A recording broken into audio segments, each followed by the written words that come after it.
Right, so here we are. So thank you all for taking the time today. This is such a beautiful thing to learn about. And I actually I will teach about this in my level 3A program. So I can see some of you who are joining my Reiki 3A shortly.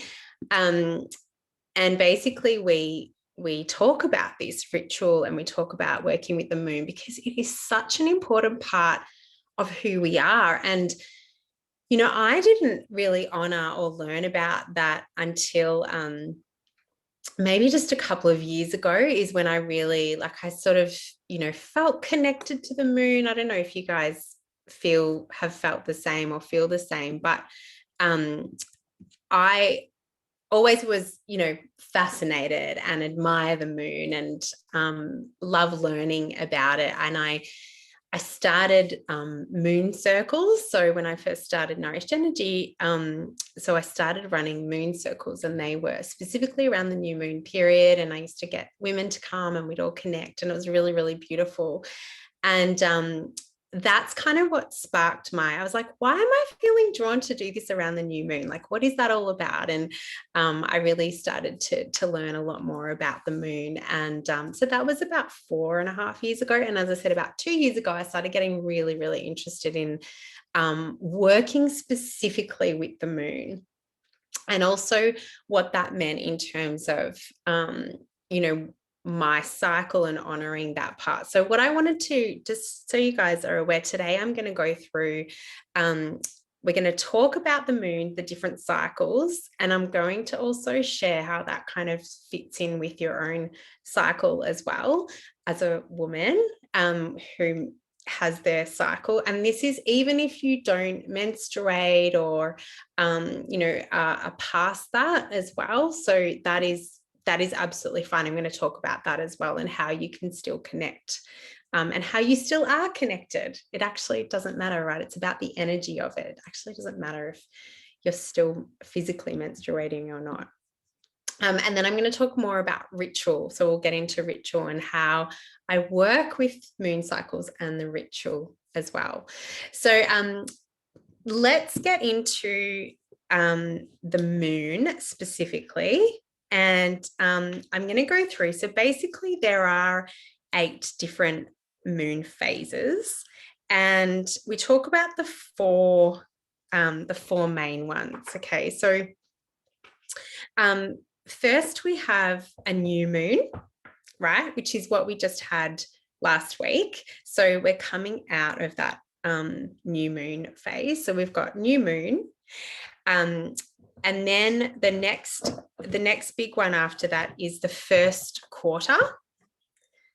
Then we go into full moon. And then we go into last quarter or third quarter. So that is, they're basically the 4 main, the main cycles. So after the new moon, what we're in right now, so there is a really cool app called The Moon. It's free and it's called The Moon. But if you guys are interested in just kind of, looking at and getting more in tune and in touch with the moon, I'd really encourage you to use this app. It's so good. And it'll show you that, like, at the moment, the moon, so on February 15th in Australia, it is in waxing crescent. So this is the time where we're coming out of this new moon period. So new moon, let's just talk about this now. So new moon is it's known as the dark moon. So what happens during this period, and this is typically, so in ancient times, much more longer time than where we're at now. I'm talking about the time before, like pre-electricity. Think about modern day life. In that particular time, women would menstruate during the dark moon, so during the new moon. The reason being is because this is a time of going within, right? So we know new moon to be this period of, right, it's new beginnings, it is manifesting, it's all of that great, amazing stuff. And it absolutely is, but it's about getting you to retreat and go within. And so typically women were honored during that period the beginning of their cycle, which was that new moon period. And the idea was that we should be actually retreating. I'm just really curious, and feel only if you're comfortable to say so, but is anyone in the first days of their cycle at the moment? No. Yeah. couple. So it's really fascinating that this is how far changed we are from I guess our natural processes and where we kind of should be aligned at. The reason being is because of modern day technology. We've got really we've got lights now, like so we're always illuminated, whereas before pre-electricity days there was only full illumination during the full moon. So you can imagine, if we're meant to be menstruating during dark moon, we're meant to be ovulating during full moon, right? And full moon is that full illumination period. Now it doesn't mean like you're not right, or there's something wrong with you, or whatever. So Linda's just said she's a full moon cycle girl. Yeah, it actually doesn't matter. So first of all, I don't want you to think that there's something wrong with you, or that you need to be aligned with the traditions of the moon and all that kind of stuff. There's nothing wrong with that. What this is just, I find it just really fascinating. I'm still breastfeeding a little one, so my cycles are still all over the place. I still sometimes I have new moon, sometimes it's full moon, sometimes it's middle of the moon period. So there's nothing wrong with it, but what it asks us to do as women is, if you feel called to, and if you would like to, you can start naturally even shifting your lifestyle and behavior according to the moon. And what some of my teachers have even shared with me about this is that women who do this, even the ones who are menopausal, they naturally can start shifting their cycle with the moon. So it can just be a natural shift that progresses over time. If you start even just honoring what is happening within you and how you are aligned to the moon. Does that make sense? Yeah. So let's say, for example, during the new moon period, if you did actually take that time out to spend some time within, like retreating and thinking about, okay, what do I really want? Like, thinking about who you are and what's important to you, and what you're wanting to manifest. What is this new period about? What are these new beginning? What does this new beginning offer you, or what is accessible for you? So really taking that time to kind of go within and really think about that stuff. So that is what the new moon is really about. It's about setting those intentions. So it's not taking action, right? I didn't say anything about doing anything. It's about going within, taking time out and space for yourself. So that's what that is. That's what that is about. It's about really nourishing yourself. So you might not feel like, for example, you want to go and run a marathon that day, or try for your PBs and all that kind of stuff, be super, super active. It's more about that time of rest and just going within and really, as I said, just honoring your space. It is a very beautiful time for ritual, so which we'll talk about soon as well. So setting intentions about what you want, and these intentions are really about planting those seeds for the cycle, right? So a full cycle ends at that last quarter, that third quarter, right? Just as we prepare again for the new moon. So that's that's what we call waning. So waxing is after the new moon, right? Waxing is when we start to take the action, and waning is after the full moon. It's going back to retreating and back to preparing for the new moon again. And that completes a whole cycle. So a whole cycle goes for 29.5 days, which is the average. So that's an average, right? Some are longer, some are shorter, just like ours, right? So cool, isn't it? So fascinating. So that is a new moon period. The next one after that is your first. So that's when we're in waxing, which is now. And this is where we can prepare to take the action, actually putting into place, and, you know, you're becoming a lot more active during this period. And so it's first quarter moon, coming up to first quarter moon.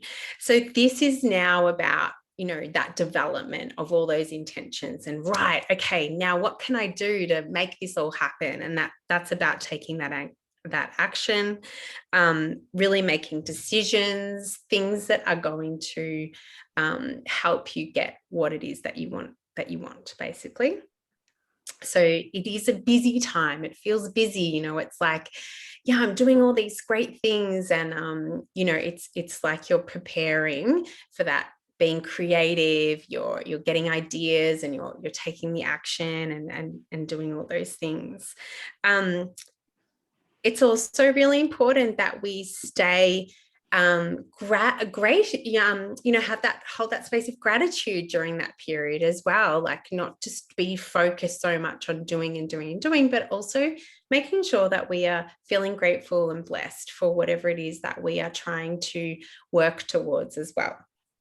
So that is our first quarter moon period, which is what we're coming up to this week. So if you guys are naturally just feeling, yeah, like this week I'm really switched on and I could do a million things, and, you know, this is a time where you might be more active, you know what I mean?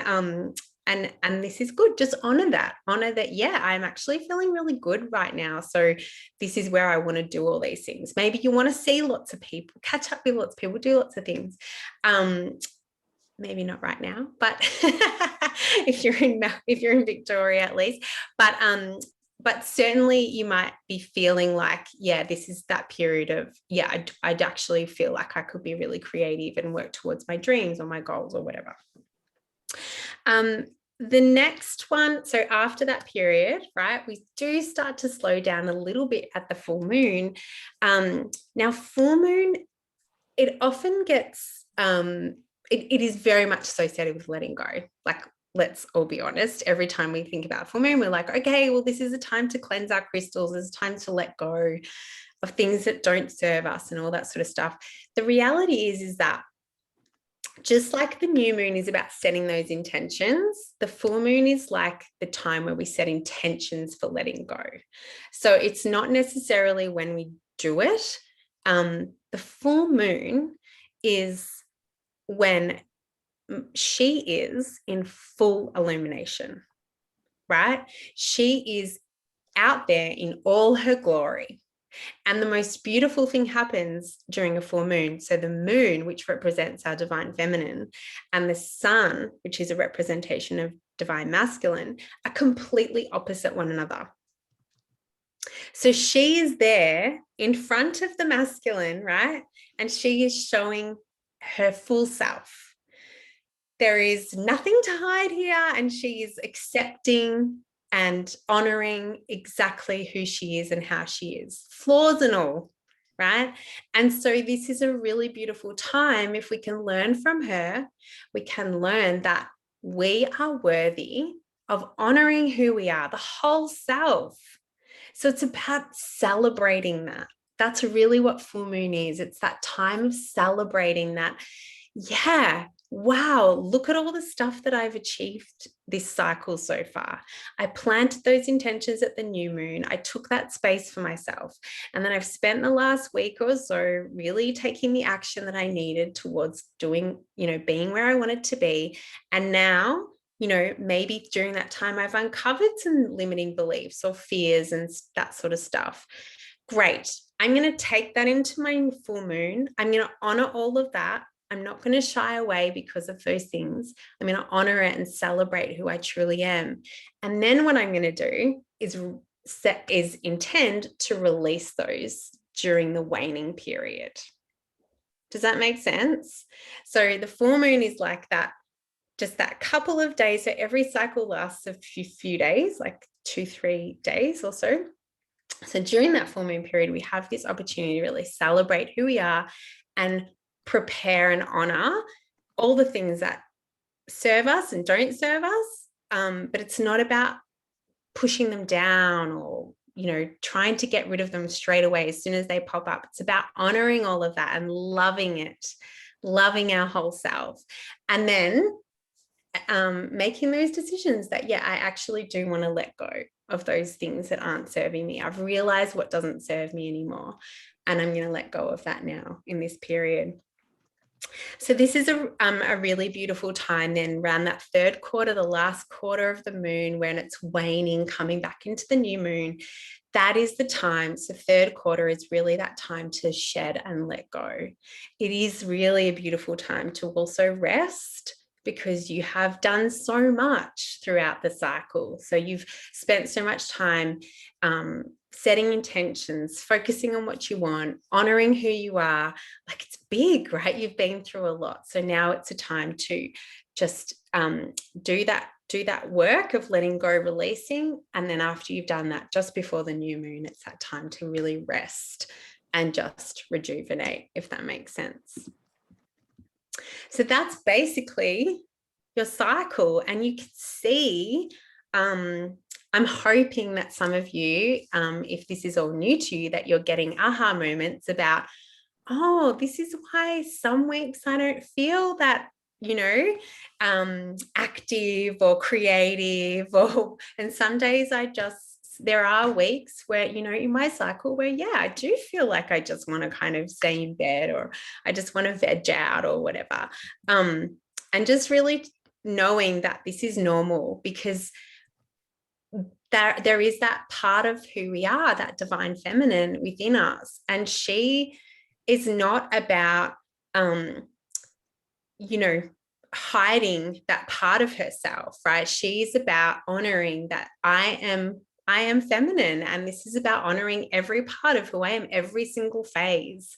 It's not about being ashamed or feeling guilty for not feeling like you are active, or you are motivated, or you are not progressing, or being, not getting things done that week or whatever, or that day. This is really about just honoring that we have different phases, and it's about working with them. That's why this is so important for us to understand, because we now get to understand it. We have that awareness, rather than forcing and pushing against that stuff.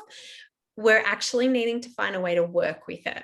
So we know that, during your, the first days of your cycle and leading up to that, those first days, you're probably going to feel really crappy. That's okay. That is okay. It's to be on. Obviously, there's okay, and then there's really not okay. And hopefully, those of you who are feeling like that are getting support for that. But just in general, if it's just like, oh, I'm feeling more tired than normal, and I'm feeling more, my emotions are kind of all over the place and all of that kind of stuff, that's okay. Just honoring all of that and knowing that, all right, this is not my time to be making big decisions or to be really active and things like that. And I know that that's really hard, especially if you've got kids like me, and or even if you've just got a work, job, like work that you need to get done and all of that kind of stuff.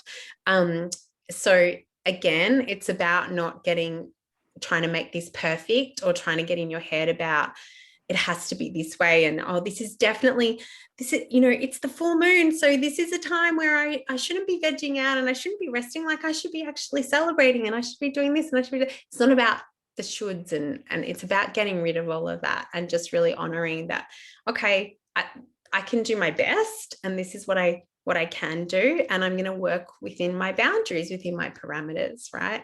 Because we always have limitations imposed on us, not just in periods of lockdown, right? We always have limitations in our day-to-day life. So it's about working within those all the time, and just really honoring what we can and can't do.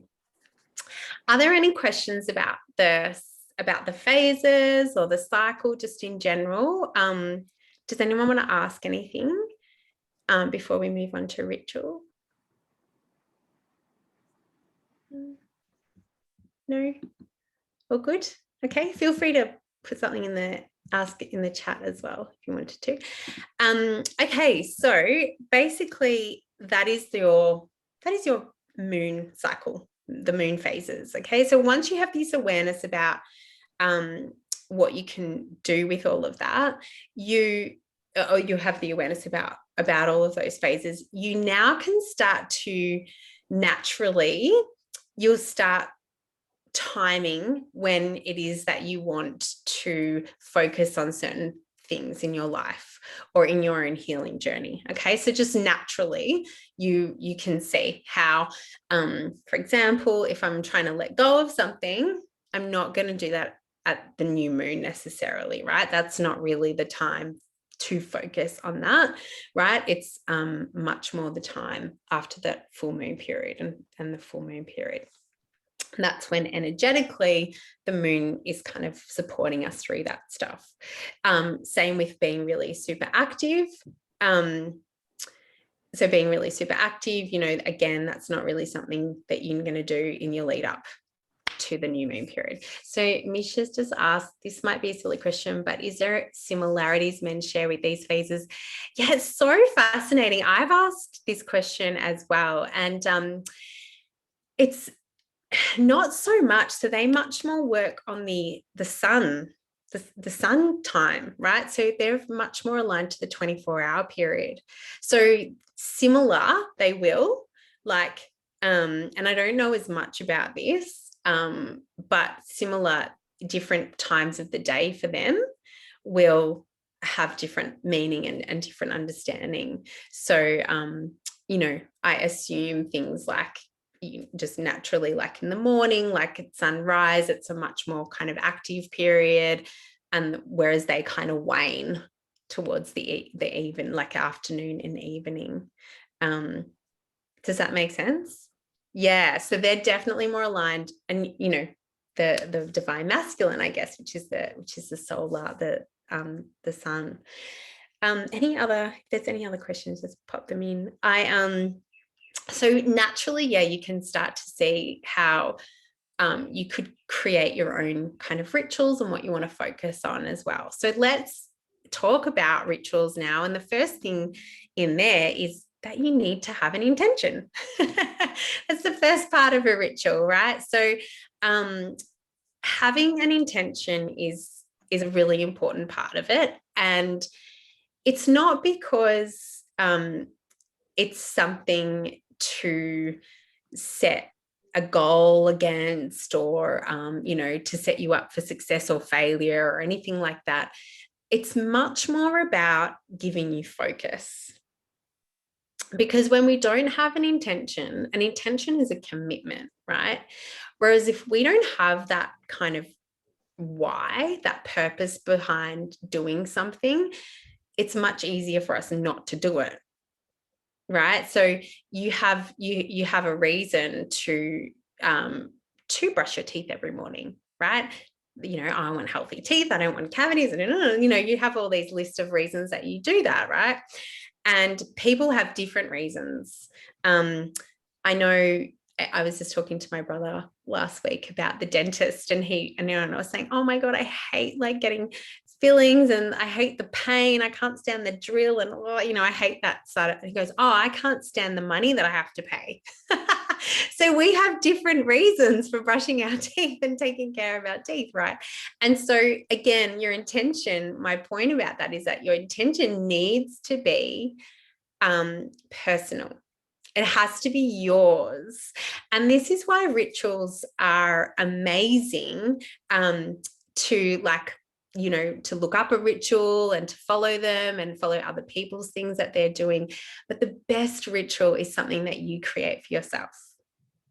100%, because that's the one that is going to give you the best impact as well.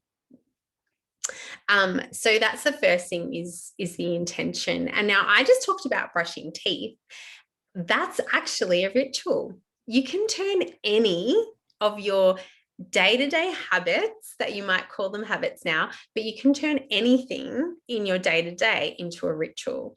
And actually that's kind of, you know, the point, and exactly what I want you guys to do, because this is what ancient traditions really focused on, is that ritual and rituals in general allow us to create and remind us that elements of the divine exist in all we are and all that we do.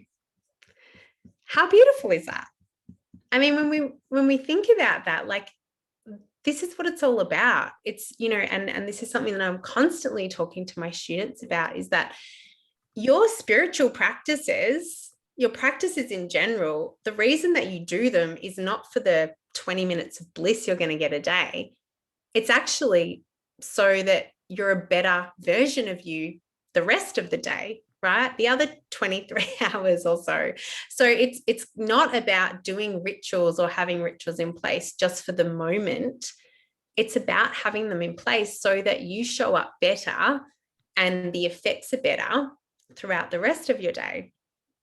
And so if we can see elements of the divine in our day-to-day, so in something as simple as brushing our teeth or having a shower or making our cup of coffee or a tea in the morning, this is actually just as powerful as doing something where you've got, you know, a million different crystals and all the essences in the world and all the different herbs, and you've calling in this person and that person and this guide and that guide, and, you know, doing all of those things and your ritual takes 3 hours long or whatever. It's not about doing all of that. It's about the intention that you're setting, and it's actually about how that impacts and affects it throughout your day-to-day as well. So I want you just to think about that. So I want you to take that pressure off yourself in terms of, oh, I need to you know, I need to buy all these new things and I need to spend all this time learning all these spells and stuff like that. It's really not about that. It's about how to cultivate ritual in our day-to-day life. And that is so, so powerful. What that is really doing is it's about honoring ourselves and our life. And it's about using our day-to-day as an opportunity. It's almost like using it as an offering, right? Elements of our day as an offering, and as an offering of gratitude. And when we spend time doing these things, we naturally slow down, right? And this is like I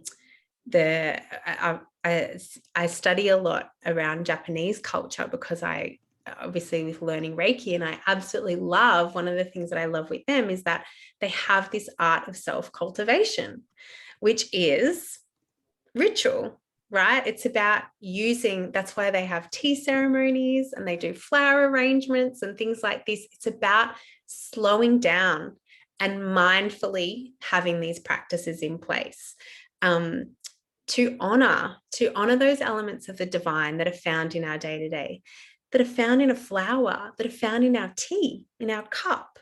You know, it's about doing those things way more slower and mindfully, with intention, and you bring elements of consciousness into it, and you turn the most basic little act into a ritual.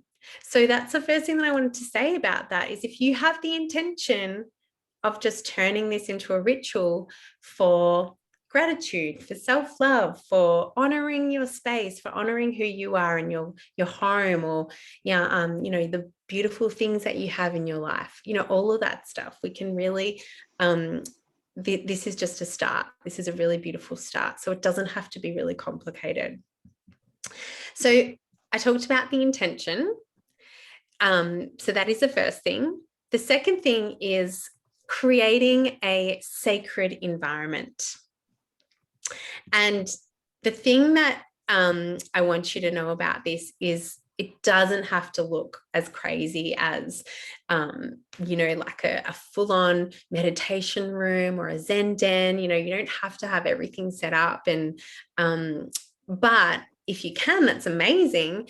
But the most important part of that is that it just needs to be right for you, and it needs to feel like something, feel like a space that you really love, and a space that you feel safe in, which is really important, right? And a space that is going to be conducive to whatever your intention is. So for example, it's really hard to turn your tea, pouring your tea into a ceremony or into a ritual if your kitchen is an absolute mess and the cup that you wanted to use is dirty and like if you've got all these things going on and in your head, you can't give your 100%.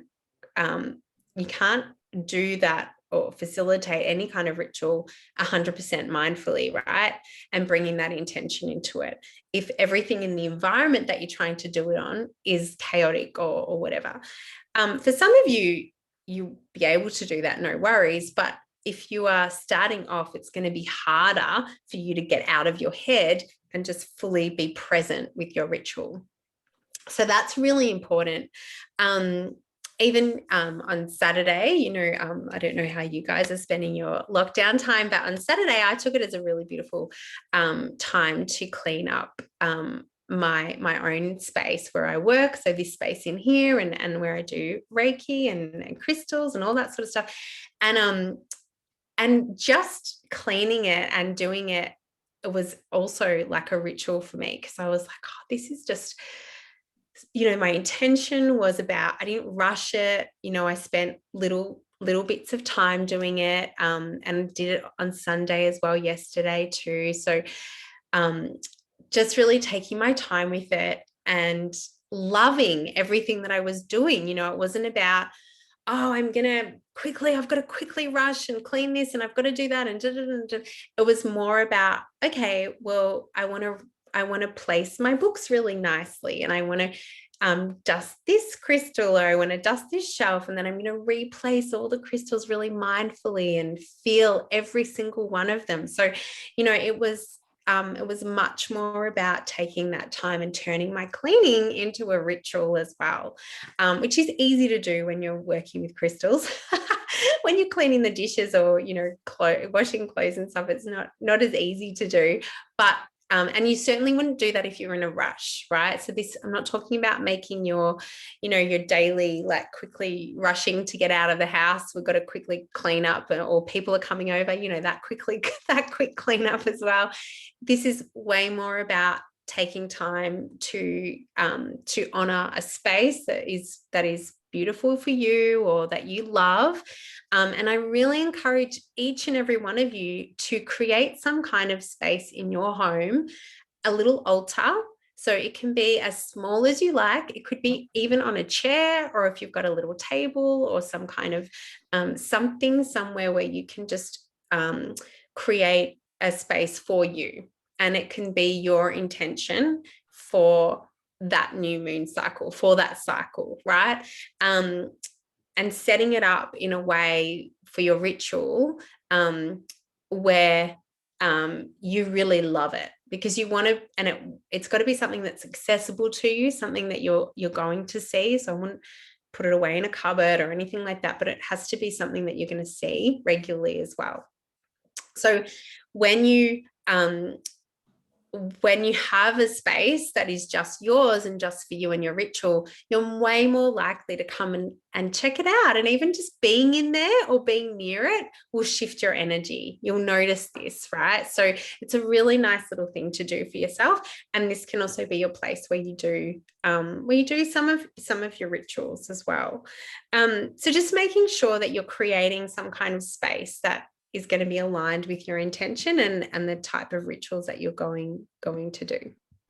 Okay, so the next thing is creating time and space for presence, contemplation, reflection, or inspiration. So these are all little intentions that you can put into it, right? So the first one is creating time and space. So again, ritual is not something to be rushed. It's not about, I'm just doing it quickly before this happens, or before I do that, before I go to work, or on my lunch break. It's not about that. It's about having time and space. And it's about, you can do rituals that only take a couple of minutes, right? Like pouring yourself a cup of tea, but you don't want to feel like if you spent time sipping your tea that you were rushed, like you only had 5 minutes to quickly drink it or something like that. Like you really do want to have enough time and space around you to really honor the practice of ritual. So those aspects that I talked about. So the first one was presence. So that is about being 100% present, right, in the ritual and what you are doing. The next aspect is contemplation or reflection, same sort of thing. So contemplating, so it's a time for you to honor, to sometimes it might spark some gratitude or joy within you. You might feel blessings around your ritual. It also might be a time where you are inspired. So that's the last one, is inspiration. We actually start feeling inspired by something and get creative about it, and just taking that time out can sometimes inspire. So rituals can also be a time for that as well. The next aspect is so if you have felt some gratitude or felt like an overwhelming sense of feeling blessed, and which absolutely happens during ritual, but if you haven't had time to experience that, make the time to honor the time that you've taken out for yourself, or what it is that you're trying to cultivate. Having some deep appreciation is a really, really important part of ritual as well. So that's another really important part, another aspect. And the last one is, whenever you're doing ritual, you also need to enjoy it. So, I talked about having a space that you love, or something that actually looks nice or feels nice. So that's really, really important too, is that you've got to enjoy it. You've got to love it.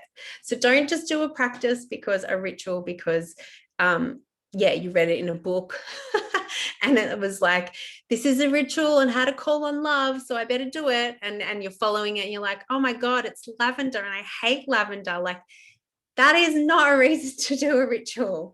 And this is why I'm teaching you guys and trying to empower you to come up with your own rituals. Like, you can absolutely do this yourself. Okay, so they're the most important elements of a ritual. And then if you've got all of those, you basically have a ritual. So I didn't once put in there that you must have a crystal, you must have a spell, you must have this, you must have that, because you don't need all of that stuff. But they absolutely help, because they can help you to associate, right? And remind you, like anchor in and ground your intention into what it is that you're wanting to do. So I find that it's very important, like for me, whenever I'm practicing any kind of ritual, I always write down my intention with a pen and paper. It's not just something that I think about, like I actually write down my intention. That's really important for me, because again, it's about grounding that in. And I don't just rip off a piece of paper that I find, or on the back of, something that came in the mail. Like it's finding actually some, like a notebook or a journal that you love, like pretty paper. You could even spray it with some scent, or put an essential oil on it or something like that, to bring that into. And remember, it's got to be something you love.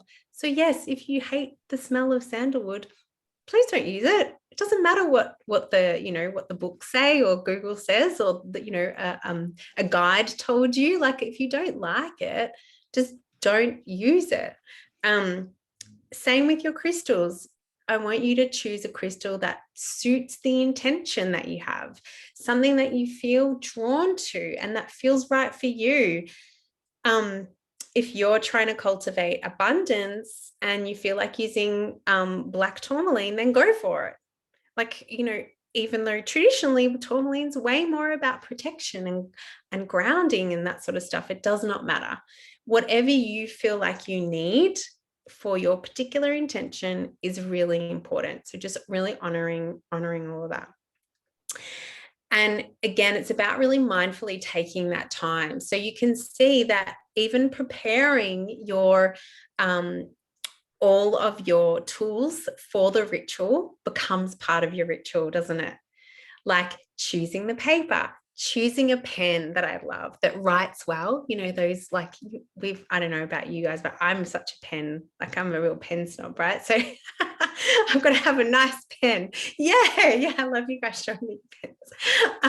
Yeah, so you know, it's got to be a nice pen. It's got to work well. It's got to write nicely on that paper. And again, that becomes part of your ritual. And same with choosing these things, choosing your crystal, like, oh, I'm going to connecting with my own heart center. Like, what is my heart drawing me towards? Like that becomes, again, part of your practice of your ritual. And now when you, like, let's talk about spells, okay? Because this is, some people are, you know, get really confused about ritual. And I know I definitely love reading spell books. I've got this beautiful book called Crystal Spells, and another one that's moon spells as well. I'll show you this one here. I don't know if you guys have seen this book before. It's called Moon Spells Journal, which is really cool. And they've got lots of spells in there and lots of different, it is a really cool book. But a spell is just an intention. So if you want to make it rhyme or make it sound like fancy magic stuff, then that's fine. Get creative and you can do that for yourself, but you don't have to. I don't want you to feel like it has to. And if you want to add in there that you're calling in guides or for protection or to help you, guide you through, or to honor what it is and help ground all of this work that you're doing, like absolutely call whoever you want into it. And again, you might want to choose different tools that are actually going to associate to that deity or you know, that your higher self or whatever it is that you're also calling in to help support you or protect you. So that's another really cool thing that you can do is and that's a great, you know, part of ritual as well, is calling in that outside kind of or even from within, that sort of protection, and so that you don't feel like you're alone in terms of doing this work as well, so you feel supported and guided. And another really common tool to use are candles. So you can have different candles for different and this is where ritual can get really complicated, and I don't want to go too much into it because I don't want to get you guys to do your heads in, but different colors of crystals of anything will help determine and help set these intentions, right? So you can look into this a lot more, but as an example, you know, black candles are great for protection, for example, right? And dark blue tends to represent like Archangel Michael. So again, you could the pink for love, you know, those sorts of things. So you can look at those if that is something that you're wanting to advance yourself into, kind of creating rituals and stuff like that. I'd really encourage you to look more into that.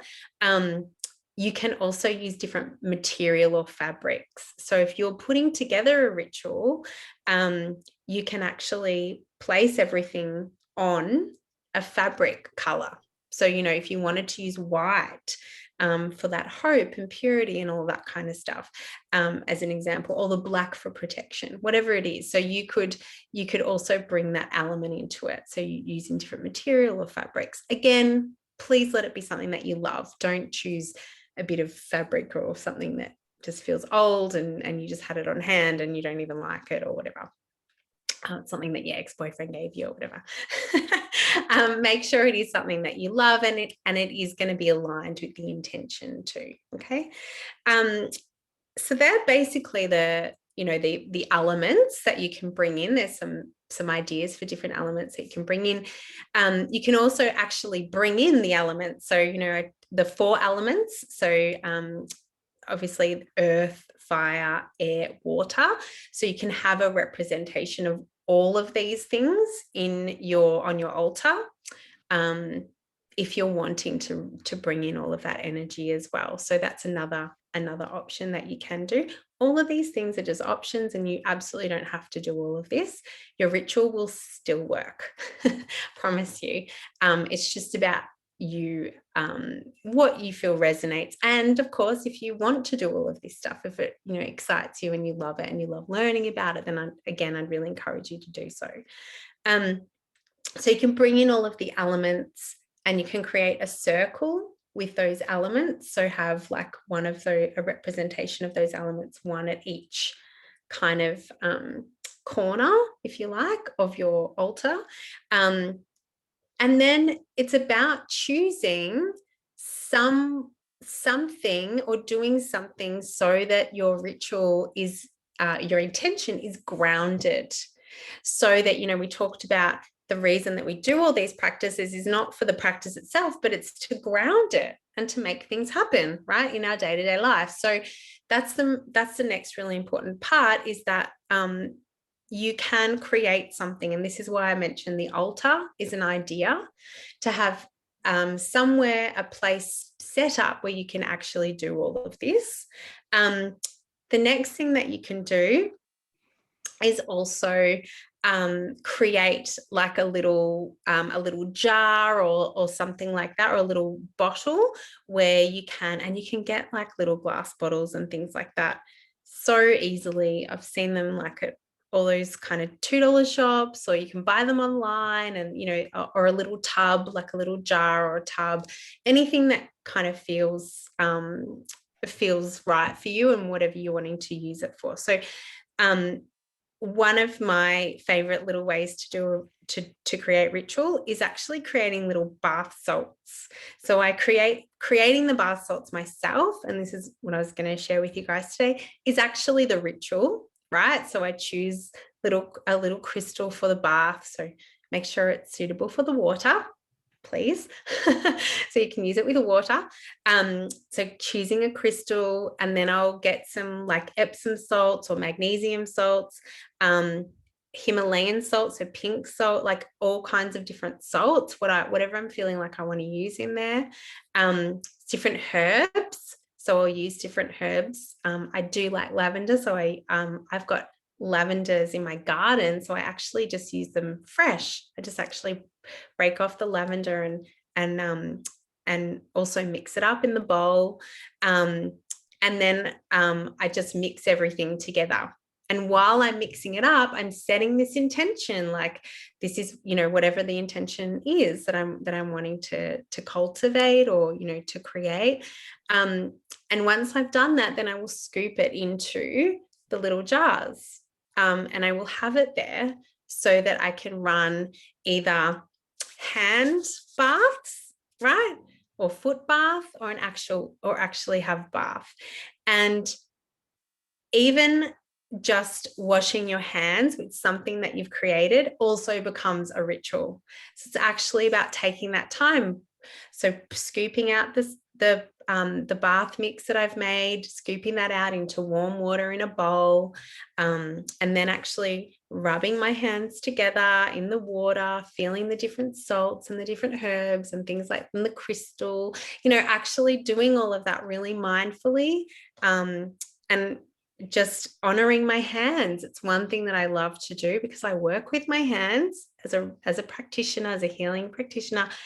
I love doing that. And I find it really soothing. It's also really cleansing for me. So this is a little thing that I love to do once a week, and and it takes a couple of minutes for me to do that, you know, but it makes all the difference. So just really honoring my hands, my gifts, gratitude for all my beautiful clients that I get to see, all the beautiful work that I get to do. And again, just bringing in and welcoming more of those opportunities to help others as well. And that's my like tiny little ritual that I do. And it's not crazy, or it takes a long time, and I don't have some really long extensive spell that, you know, or anything like that. But you absolutely can as well. So I hope you guys get some, or have had some inspiration from our workshop, and that you can see that you really can make anything, even your daily habits. I know there are people who have their shower, their morning shower is their ritual, it's their ritual of starting the day, cleansing the old and beginning it's all about the intention and really taking that time, that mindfulness, and honoring that space. And I'd love to know if any of you do have to try some new experiences. I'd love to know what you do, and if you are working with the moon as well. So hopefully, you can let me know as well. Does anyone have any questions before we wrap up?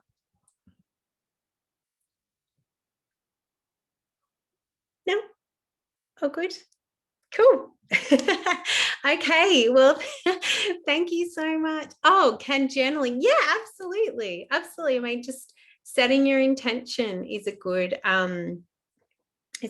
opportunity. So, and journaling is often when we start setting an intention, it can bring up a lot of other stuff, right? So take that time, absolutely take that time to journal as much as you need. Yeah. It is very important that you don't just focus on the bad, though, when you're journaling. A lot of people just focus on getting out all their frustration. It is nice if you can kind of tie it up at the end with some gratitude or something positive as well. Cool. Thank you. All right. I'll see you all guys soon. Hopefully you have a beautiful Monday. Mwah. Bye. Thank you. Bye.